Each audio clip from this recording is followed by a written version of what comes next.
Now, next, we are about to shift into a very different energy because our next speaker comes with a very dynamic vibe, but it's going to be just as powerful because our next speaker has spent decades studying how emotions, thoughts, and energy influences money, happiness, and success. He is a world-renowned behavioral expert and leadership coach who has worked with many Fortune 500 companies. And the magic about his work is that he is known to bridge Western science with Eastern wisdom in a very fun, insightful, and actionable way.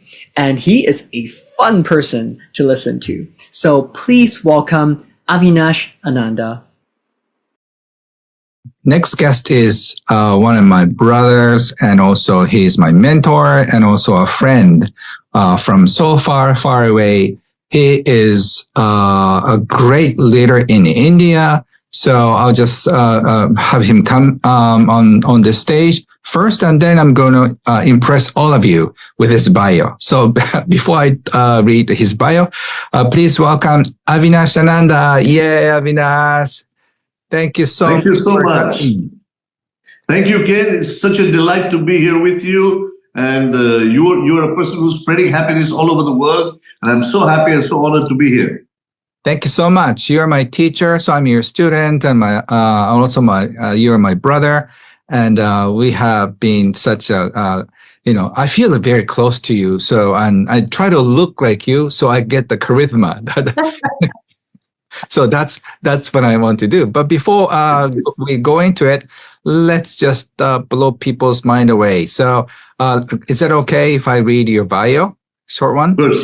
Okay. Sure. So, Avinash Ananda is a globally recognized leadership and happiness strategist, founder of MetaMind Alignment, and an award-winning trainer and consultant with over 30 years of experience in behavioral science, leadership development, and human potential optimization. He has impacted over 1 million individuals in 30 plus countries through his keynotes, corporate programs, retreats, and mentorship, serving clients like Google, Microsoft, Tata, Marriott, and Reliance. His work blends Eastern wisdom with Western management science to help people and organizations become more purposeful, productive, and emotionally intelligent. Avinash is frequently recognized on global stages, including honors at the UK Parliament's House of Lords and awards such as #1 Global Leadership and Happiness Guru by Dubai Royalty, and one of the top 100 inspirational leaders of India. So, Avinash, your resume is so amazing, but you're so friendly. So when I first met you, you were, another happy Indian person. Maybe that was good. Otherwise, I felt very nervous about, but you became very close to me in my heart. So since then, I always think of India as a very friendly place. So thank you for changing the image of India too. Thank you so much, Ken. There was such a introduction. Sometimes when people read out my profile, I'm also listening and I'm wondering who is this person they're talking about, and then they're talking about me. Let me. I just came up with something right now. I want to share that with your audience also, yes, and all the friends who are listening. Ken, K-E-N. For me, K is kind. You are a very kind person, Ken. Your humility, the way you speak, you emanate niceness and kindness. That's K. E is energetic. I love your positive energy. Okay? And N is knowledgeable. This could be one thing, or N could also be now. You're in the now. And a lot of your philosophy is also about being in the now, not worrying about the past and not being anxious about the future. That's fantastic. Thank you. It means a lot to me, especially from my, Indian guru who teaches about happiness and abundance. So you are the perfect guest for us. And before we go into details, I think people cannot stop noticing about your rings. Can you show us? Wow. Sure. each one looks very expensive to me. And do they have any symbols, or how do you wear those rings in your fingers? See, for one, yeah, go ahead. Go ahead. You look like a king of India. I strongly believe every one of us should feel like a king or a queen or a prince or a princess, but nothing to do with the rings. The ring is actually something that came to me because my mentor, since I was 10 years old, I was mentored by a gentleman called Rishi Kumar Pandya, who was a friend of my father's, and he was one of the pioneers of the human resources development movement in India. So he used to wear these rings, which were very, big, and he used to like wearing them. He was a musician too. So I started with that. They remind me of him. And then later people started asking me about the rings. So I started collecting them, and each one has a beautiful story. But broadly, when we say namaste in India, each of these fingers stand for something. So namaste, if you don't mind doing this with me, Ken, I would love for you to Yes, repeat this please. after me. Yeah, namaste. Could you repeat this? I feel what I feel. I feel what I feel. I think what I think. I think what I think. I say what I say.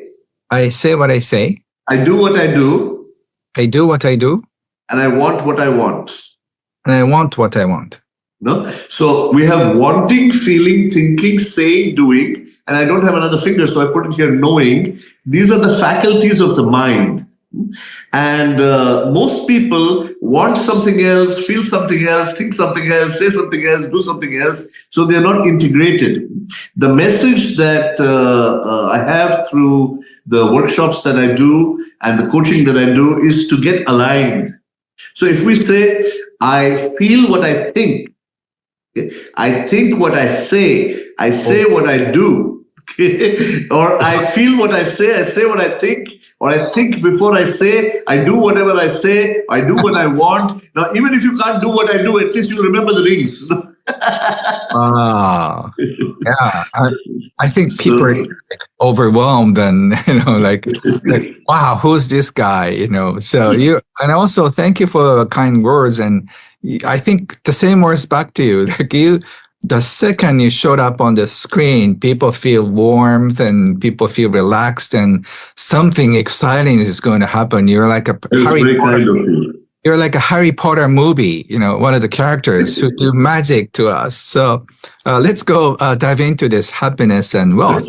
You've been teaching about happiness and leadership for 30 years. I just want to know, what is the connection between being truly happy and being financially successful? Oh, this is Ken's message to the world. From what I have read of your book, The Happy Money, and from our exchanges and our conversation, we are completely aligned on this. Yeah. The more important thing is happiness. And most people put happiness after success. They say, when I achieve this money, then I will be happy. Or when I get this, I'll be happy. Whereas what we say is that we have to be happy first. If you're happy first, if you're grateful first, if you have arigato first, then that energy will automatically attract to you more and more financial success. Okay? It's the attitude of abundance, the attitude of gratitude. Happiness becomes the powerful, positive energy that fuels us towards more and more success. When we're going towards success, sometimes things go our way, sometimes they don't go our way. But when we have the happiness, it remains as a fuel or as a magnet. It attracts to us all the powerful, beautiful, lovely people that we need to move ahead. And finally, why are we doing all this? It is for happiness. So why not have the happiness first? That's the relationship I see. Instead of keeping happiness as the reward of earning money or success, why not keep happiness as the joy that we carry along the journey towards making more and more money? Then we can get success, we can get financial wealth without stress.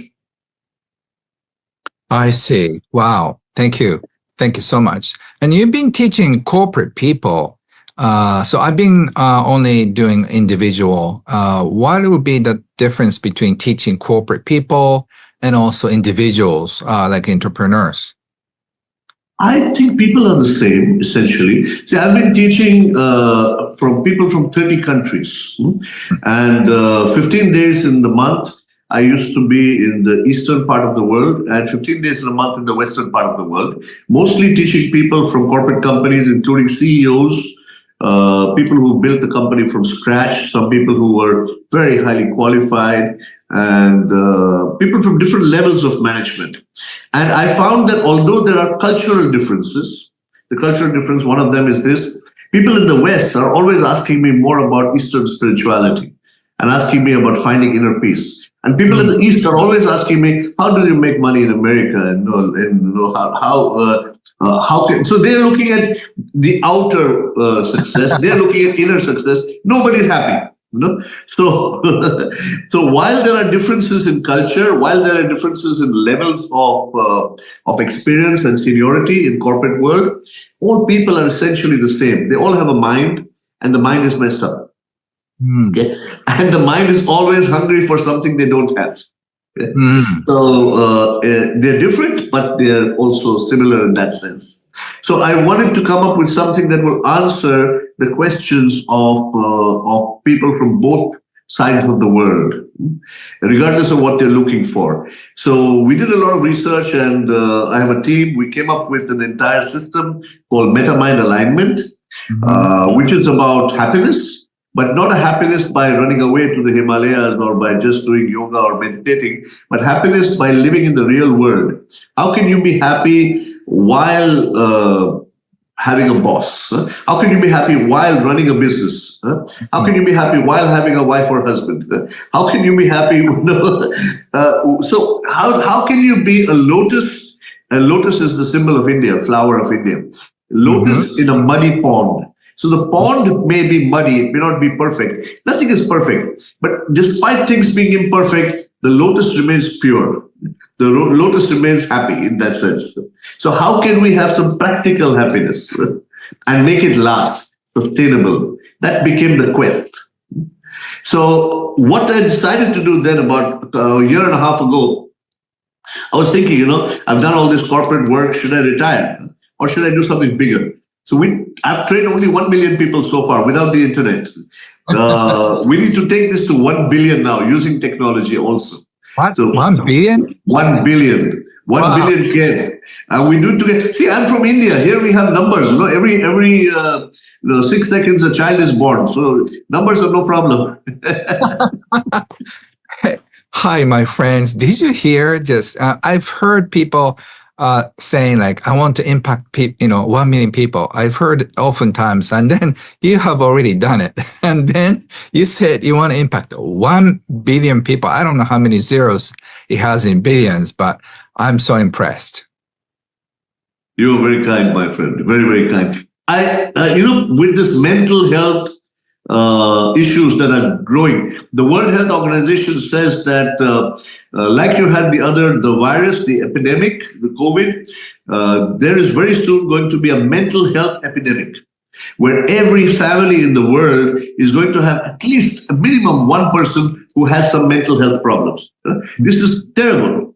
So I decided, at the time when the COVID happened, I have a team of 40 trainers who go through a training with me, with my organization, with my academy, to become a trainer, a behavioral trainer. So all my 40 trainers could not travel. So we were all stuck in one place, and then I decided to start using technology a little bit. I found a very interesting thing. My father died at that time. He passed away. And I said that, okay, I've trained 1 million people. How can we impact the world in a greater way? Why is it that negativity is going viral on social media? Why do we have these viruses that are creating fear? Can we not make happiness go viral?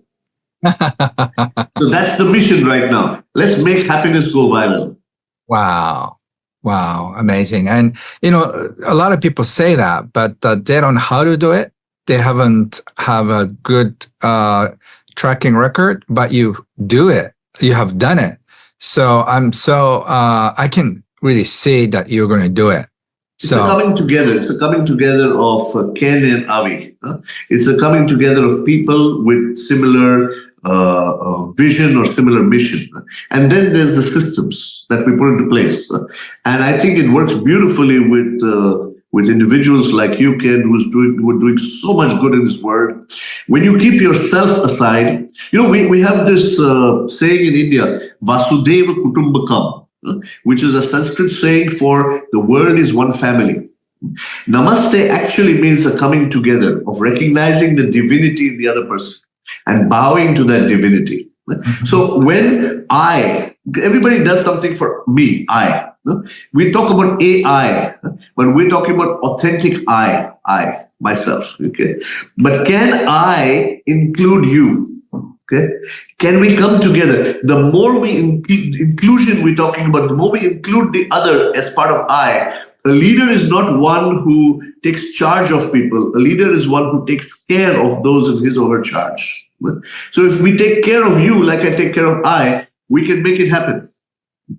Yes, I just did a lot of math while I was listening to you. So think about it. If we, like each one of us, is doing 1 million, and if we have 1,000 of leaders like you and me, there will be 1 billion people. So Absolutely. I think it's hard to do it alone, but if like 1,000 of us just get together, I think we can accomplish the 1 billion easily. Very true. Yes. Very true. Wow. So, I'm always excited whenever we have a chat here and there, right?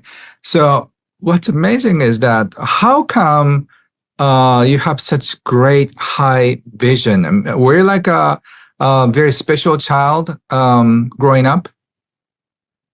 I think I was very, very blessed. I come from a refugee family. At the time of the partition when between India and Pakistan, my family was from the Pakistan side. Really? And they had to run away from there because there was a lot of violence. Right. My father tells me stories of when he was 10 years old, they were sitting on top of the train and the trains were coming with so many people, running away from all the violence and the bloodshed. So my family started with nothing in India. Both my father and my mother, of course, they didn't know each other when they were young, but they come from that background. And so the values have been mostly on education and hard work and honesty. These are the basic values that we've grown up with. So we found the only way for an entire generation in India to reach some degree of financial success was through learning, through education. So based on those values, we grew up, and I was very lucky to have some excellent teachers. I found my mentor at the age of 10, who mentored me for 30 years. And I learned from some of the best minds in all over the world, and then applied what I learned. And I think that's the best message that I have for anybody, that worked for me. I'm sure it will work for others. So those values, the traditional Indian values of inclusion, of giving, and of learning, this is what I think has made the difference. So in that sense, I'm not so special because a lot of the people in my country have gone through a similar thing. Wow, amazing. And but I'm sure there are millions of people who were in the very tough situation and they kind of stayed the same. But you stood out from that hard group of people. Why do you think you could come out from the hardship and then you just keep shining? I think it's a combination of the upbringing and the ambition. My parents. I always used to. When I used to do something, I used to do it very differently. And I always used to ask, why not? Why can't we do it some other way? So my father was a person who used to always break the mold. And from him, I learned why not. And from my mother, I learned why. So she's a very scientific mind, and she says, why is this like that? Why is this? So I got the why and the why not. And from my mentor, I got the how. How do you do it? So with the combination of, with the blessings of the people who I learned from, I think it's a combination of, the notes are the same. We have do, re, mi, fa, sol, la, ti in music, or in India we call it sa, re, ga, ma, pa, da, ni, the 7 notes of music. But still today, even though notes are the same, new music is created with the combinations. Right. So I think each one of us can create who we are with the combination. I had exposure in the West, I had exposure in the East. And a quest for doing something that will give answers to everybody is what began. And I think whatever I do is a result of that. Wow. Whatever you say, kind of like it's sinking it deep in me. So thank you for that. So I was an introvert, Ken. I was an introvert. So I prefer even today to read a book, quietly, leave me alone, listen to some music, I'm happy. I don't need much. So I had to train myself to be an extrovert, to be on stage. I had this dream when I was 10 years old, the dream I got from my mentor. I said, I want to be like you. He said, you work hard. So I worked very hard. And soon I reached a stage where I go into a country, somewhere in Europe, and I see big billboards. Avinash Ananda, leadership, happiness guru, the guy with the long hair and the rings. And I have audiences, large numbers of audiences in front of me. So after I got my ego satisfied, I said, wow, now I reached somewhere. But then I asked myself, how long does this motivation last? Mm-hmm. Zig Ziglar said, motivation is like having a bath. You need to do every day.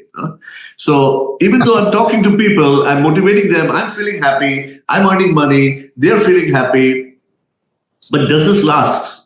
So that's when I began a research. My sister joined me at that time. She's a psychotherapist, she's an instructional designer, educationist. So she brought the scientific rigor into this. And we did research with about 450 different sources, including I was a faculty for a Harvard Business School program, studied neurosciences, looked at positive psychology, behavioral economics from the West. Then in the East, Advaita Vedanta, yoga, meditation, mindfulness. And we've created a system where we put together all of this, and it's working beautifully. It's so powerful. Wow. I think you're talking about meta-mind alignment. So can you elaborate on that? Yeah. So meta-mind alignment is a system of human potential optimization. Or to keep it simple, how to be your best and happy self. So we say that the way to be happy is not to take a break, but the way to be happy is to live in the world with your challenges, but develop your capabilities. So I have this program, one of the retreats I have is called Meta Skills for Leadership Excellence, which is coming up right now in June 13, 14, 15. We're doing a retreat in Mumbai. So the focus there is what are the 10 meta skills? A meta skill is a combination of mindset and skill set. So what are these things that we need to learn to be able to face life's challenges, to navigate through life's challenges? Inner world and outer world. How can we take charge of all this? By taking charge of the mind. So we have a program called Master Your Mind. So meta-mind alignment is a system that we can install in our mind or in the mind of a group of people, maybe a family. We work with families, we work with teams, we work with organizations. So develop that way of operating, which optimizes your potential, which maximizes your positivity. Okay? That's the system we have. And we found that if you do that, more and more success happens. Wow. So it's not just for executive and leaders. It can be any regular people, a person can Children. The youngest we had is 6 years old. And he gave a lecture to 250 kids on happiness. The oldest we had is 82 years old. So yes, it works for everybody. So which is why now it's so exciting that we've opened up these workshops, which used to be only for corporate. Now we open up to the whole world. I'll be launching an online course by the end of this year, which is called Master Your Mind. So that online course, we're developing 400 trainers. So we want individuals who have a similar kind of thinking to come on board, very quickly get aligned with us and get certified as a Master Your Mind trainer. We're looking at about 400 trainers in the next 1.5 years. I mean, all the numbers I hear are like 1 or 2 digits more, right? But I think for you, it's a regular days. Worked very hard to create that. See, I look at it this way, Ken. When you take up a huge goal, if the mission is to make the whole world happy, even if we die trying, it's still a beautiful life. But if the goal is small, then we're somewhere limiting ourselves. So might as well dream big. Yeah. So when I first started writing books, I said I'm going to sell my books to 10 million copies, and people are laughing. And one of the CEO of a publisher asked me, Ken, do you know anything about publishing business? And I said no, and he was laughing hard. And he's the one who published my book, my first book. That's fantastic. Lovely. Yeah, he said, I'm going to invest all the money I have for you. And then he published my first book, and we sold 100,000 copies, and the rest is a history. My book sales are now reaching 9 million copies. So 1 more million to go. It's a lot of work, but I'm after hearing Avinash speak, like selling another million is like piece of cake. Oh, Ken, I'm telling you, we got to fish where the fish are, and the fish are all over. And what we're giving the fish is what the fish want. We're not. It's not bait for the fish. We don't want anything more. The more we spread this joy through the knowledge, the more I think the faster it will go. You had 8 million copies when I met you last year, and you already have 9 million. So your next million is going to happen very soon, Ken. Yeah, I think so. You are an inspiration, Ken. You're an inspiration in your country, and I really want your message also to go all over the world, because there's so many people just waiting to get what you have and to value what you have. So thank you and arigato to you for all the good work that you're doing. Yeah, thank you so much. You are making my work easier. Yeah, and also, I'm so happy to be part of your work, and I'm so happy to help you train the trainers in Japanese language too. So I think that'll be fantastic. That's fantastic. Yeah, we'll have lots of fun in Japan too. Okay, so let me get back to the question. So you talk a lot about emotional mastery. How does emotional intelligence help people make better decisions about money, work, and life purpose? Emotional intelligence. Sure. Okay. See, emotional intelligence is about the mind. Every human being has a mind. We know that. Now, leadership is also about the mind, because when you are a leader and you're leading other people, you are leading other minds. So we're talking about influencing the minds. It's so beautiful, your question, because I came across the field called behavioral economics. Behavioral economics, for those of your listeners who are not aware of it, is a subject in the cusp of psychology and economics. Okay, so in fact, Daniel Kahneman, who wrote a book called Think Fast, Think Slow, he won a Nobel Prize in economics. Although he was not an economist, he was a psychologist. So it is our mind. If we optimize our mind, we can make more money. Although money is something physical, or appears to be, it is an energy, which is what you also say. You believe that, don't you? Yes. So it's about how we can use our mind. Emotional intelligence has 4 components, since you mentioned that. 2 of them are about the self. It is awareness of our own emotions and regulation of our own emotions. Then another 2 are about others. Awareness or sensitivity or empathy about other people's emotions. And the next one is, how do you regulate or influence other people's emotions?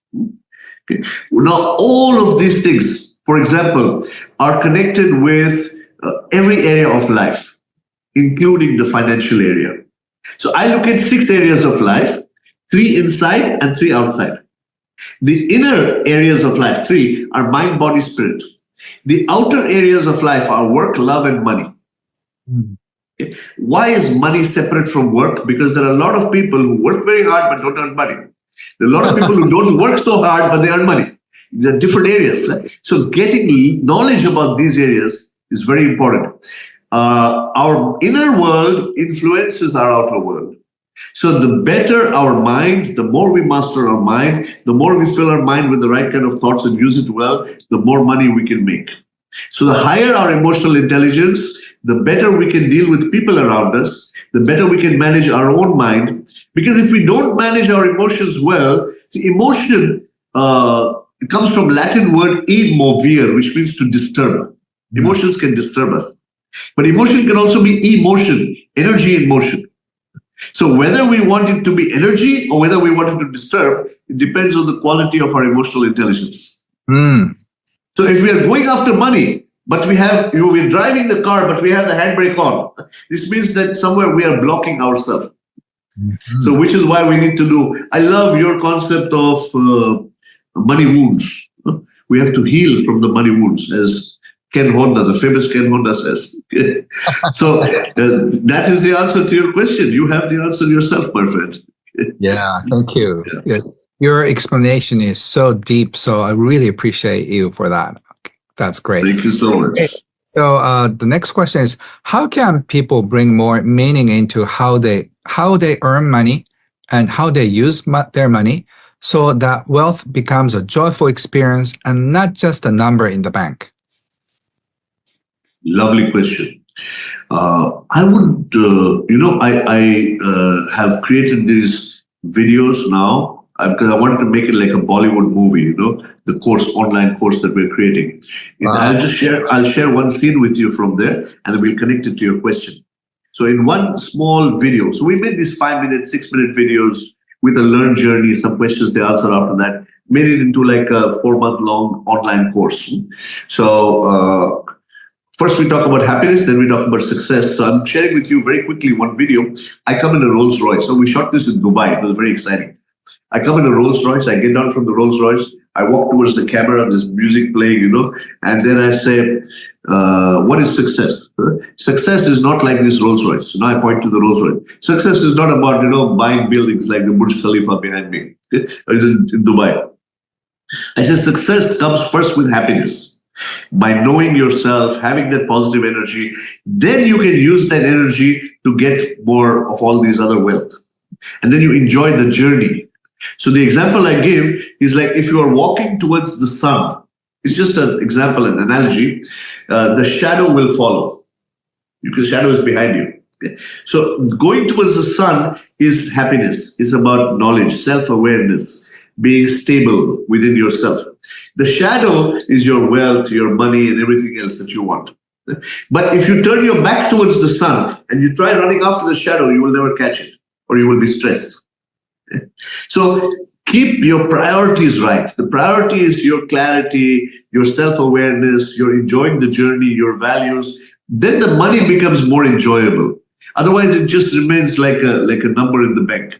So the question I tell the camera at that time in the video, I said that you may ask me why I brought this Rolls Royce. If it's all about happiness, then why you buy this car? It's like monk who sold his Ferrari. I would say the monk who really gets happiness will buy more Ferraris. So I said the car is just an analogy for a few things. The body of the car stands for potential. There are 6 P's. Body of the car is potential. So every time you increase your potential, you're upgrading your car. You can go from one model to another model. The steering wheel is purpose. Your question, purpose. The 4 wheels are planning, passion, people, persistence. So there are 6 P's, but very important is your purpose. If your purpose is linked to your potential, and you align that with your passion, you align all these wheels, then you will enjoy the journey. Then it will not be just about the number in the bank, but it will be a joyful life where it's not about stress, but it's about glowing. I say it's grow, glow, give. Grow your potential, grow yourself all the time. Keep becoming a better person. When you grow, you will glow. And when you glow, you can give. It's Beautiful cycle. I could really feel the energy, so thank you for that. If you read the transcript, you may not be able to get it, but I really felt it. So thank you for just sending you lots of abundance energy for us. I'm sure people are receiving it. Okay, so the last question: if someone wants to be both happy and wealthy, but feels stuck, what is one small shift they can make today to move in the right direction? So I would suggest the first shift that they should make is take charge of what diets they have. Now, I'm not talking about the food diet. Okay, I'm talking about the mental diet. We have to be leaders of our own mind. But this is very big. Oh, leader of mind sounds very big. So can we start with a small thing? Can we stop any negative thought from entering our mind for 7 days? Take a small challenge. That next time, go on a positive mental attitude diet is my suggestion. Because we don't allow people to throw junk on our face. So why do we allow negative thoughts to come into our mind? Next time a negative thought comes into your mind, can you say, please, I'm on a diet right now. Please come next week. Okay? I'm not telling everybody to change completely, just for 1 week. Just control the thoughts that come in your mind, convert it into positive thought. Don't say anything negative to yourself, about yourself. Don't say anything negative to other people. Anything bad happens, just keep it positive. Okay? If we can do this for 1 week, I guarantee you the shift will happen big time, because then we can make it into a habit. And when you see that happening, automatically the inner world will reflect in the outer world, and there'll be more wealth coming in. So we stop saying negative things to ourselves. We talk to ourselves at the rate of 600 words per minute. We need to start talking to ourselves positively. Okay? So instead of saying, oh no, I cannot do it, you say, I can do it. Oh no, money is not coming. Money is coming in abundance. So take charge of the mind. And if they break the diet, by mistake something negative comes, in 5 seconds, if they change it, it's okay. Suppose they don't realize, then I would suggest start the 7 days from that day. Okay? And with your 50,000 people who are listening right now, or maybe more, they should get back to you, Ken. And if anybody does this diet well, we'll give them a special surprise as a gift. 7 days, no negativity. That's all. Okay, thank you so much. And I keep asking all the guests about their dreams and what they're planning to do from now. Is there anything besides impacting 1 billion people? What would your fun future look like? What would my future look like? Yeah, what would be the fun, exciting future looks like? Fun, exciting future. I'm having so much fun right now, and they say the best way to predict the future is to create it. Yeah. So I see things just growing, and I think I look at it as co-creation. I'll share with you very quickly one idea. When I was very young, I was thinking about who is God. I think whatever we don't know, we say is God. Or is God in energy? Is God, or is this different people in different religions looking at different ways of the same God, same energy? Because we're all human beings. So these kind of questions were going on in my mind as a seeker when I was very young. And I said, okay, let me think that my life is my company, my business. And God is the chairman. Because God is supposed to be big, he knows everything. And I am the managing director of my company. It's in my mind as a small child, because I started working when I was 17 years old. I conducted my first program. So my business grew very big. I started a business at that age, and it grew very big. And then it crashed. Something happened. So I said, maybe the system is not good. So I said, okay, God, you know more than me. You become the managing director. I will become the chairman. I will just say what I want. You make it happen. Okay? It went beautiful. This company went even bigger. Then again, something went wrong. I said, man, this is not working. So let's become partners. So we became co-creators. So now I don't push myself to do anything. We do it with the flow, with the energy. Okay. So the energy does something, I do something, we work together. So I think it's all about alignment, all about coming together. Okay. When we work in alignment with our own natural self, with the energy of the world, we have fun all the time. And with this fun, we create a bright future. So I'm already enjoying life. Okay? I'm already doing I'm very blessed to be doing what I love to do. I'm just looking at how to scale it further and further and learn along the way in going to areas I've never gone to before. We also do a kind of Robin Hood kind of thing. We take big money from the companies and we do a lot of free work for orphanages, old age homes, the physically challenged people. So there's a lot of work to be done. And the more people who get involved, the more exciting it is. Great. Thank you so much. I really want to be part of your movement, from now. It will be a blessing. Yes. And then it'll be quite fun if I can bring you to Japan. Oh, yeah. People will just get a kick out of your learning, and then wow, because it's a totally different way of thinking, so you're not really the Western person, and also your Indian philosophy is very different from Japanese as well. But yeah, there's so much in common that we can really relate to. So for this summit is being viewed by a lot of Europeans, North, Central, South Americans, and Asian people, and of course Indians too, and Arabic countries. So in Africa too. So all the people can really resonate. And I think this is a great time that all of us are living a very similar life. And we either have smart, iPhones or Android phones, and we use Apple, Windows, and what's so impressive about you is you conquer all the platform people, right? So that's why you're so successful. But we're living in a very similar lifestyle in India, in Japan. Very true. Very true. So whatever you teach will really resonate with so many people in the world. It's so true, Ken, because if you look at it, most people also have the same fears, have the same. But when I say same fears, the content of the fear may be different, but the fear is there. For example, a rich man is afraid of the taxes, or maybe his money, somebody stealing it. Poor man is afraid, where's his next meal going to come from? But they're still afraid. The mind is always anxious and worried about what's going to happen. So anxiety is a big thing. A lot of people are feeling very lonely these days. So while, yes, we are all similar in some way and it's becoming more and more, even the negatives are becoming similar. And the desires are for mental peace, inner and outer.